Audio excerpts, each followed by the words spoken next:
Hello, welcome to Mountain Cat News. I'm Lindsay Yost. And I'm Adam Prevade, here with this week's top stories. A Nevada judge denied motions by lawyers of Pittsburgh Steelers quarterback Ben Roethlisberger to dismiss the civil lawsuit alleging that he sexually assaulted a Lake Tahoe hotel employee in 2008. Washoe District Judge Brent Adams rejected arguments that the suit should be dismissed, stating that the accuser's allegations make a sufficient claim that, if proven, entitle her to relief.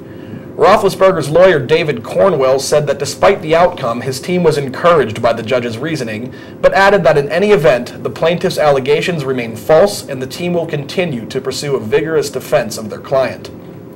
As usual, the plaintiff's lawyer, Cal Dunlap, declined to comment, and Roethlisberger proceeded to once again kick the shit out of Phillip Rivers and the San Diego Chargers this past Sunday.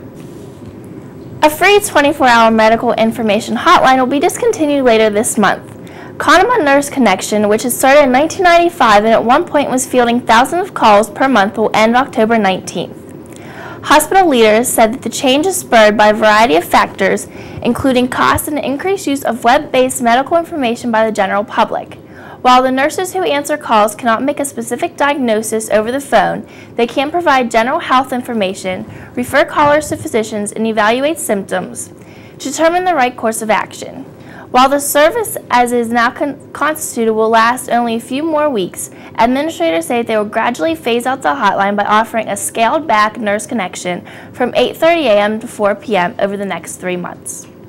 Hollywood is considered to some a breeding ground for scandal. Kristen Badu is standing by in the newsroom with the latest update on this issue.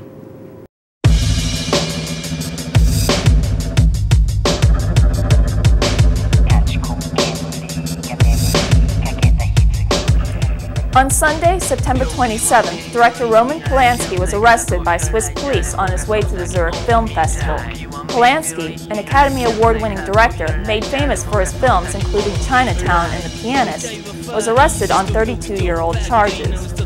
In 1977, Polanski pled guilty to charges of unlawful sex with a minor. He was originally sentenced to 42 days in maximum security prison and psychological testing. On the eve of the sentencing, though, the judge considered extending the sentence an extra 48 days. But before the sentence was carried out, Polanski fled the U.S. and spent the past 32 years in France. A warrant for his arrest has been out since 1978. Polanski's lawyers tried to throw out the 32-year-old charges, but the Los Angeles judge rejected their plea. His victim, along with many Hollywood actors and directors, is pressing for Polanski's charges to be dropped. Samantha Geimer, now married with 3 children, was only 13 years old when the incident occurred. She wants the charges to be dropped so the case can be dropped altogether and the media can stop bringing it up. In 1993, Polanski agreed to pay $500,000 plus $100,000 in interest to Geimer. Those sources are unsure if the amount has been paid in full.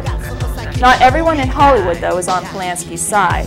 Many strongly believe his charges should go through because dropping them would make child rape appear as a minor felony. Polanski, though, has been no stranger to catastrophe. In 1969, his wife Sharon Tate, who was also 8 months pregnant, was brutally butchered by the Manson family while he was filming in Europe. But now it is up to the courts to decide whether his time in exile has been payment enough for his crime, or if he must own up to a severe lack of judgment. I'm Kristen Badu, now back to the desk.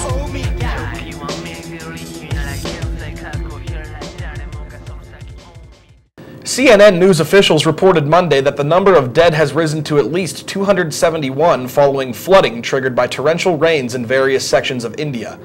At least 192 were killed in the southern state of Karnataka. In addition to rising numbers of casualties, about 1 million people in India have been forced from their homes. Despite the disaster, military rescue efforts are underway, and as of Monday, 1,336 people had been rescued. The waters have since begun to recede, but Indian officials are still exercising caution due to the potential of flooding river waters during the monsoon season. Stay tuned after the break for much more Mountain Cat News.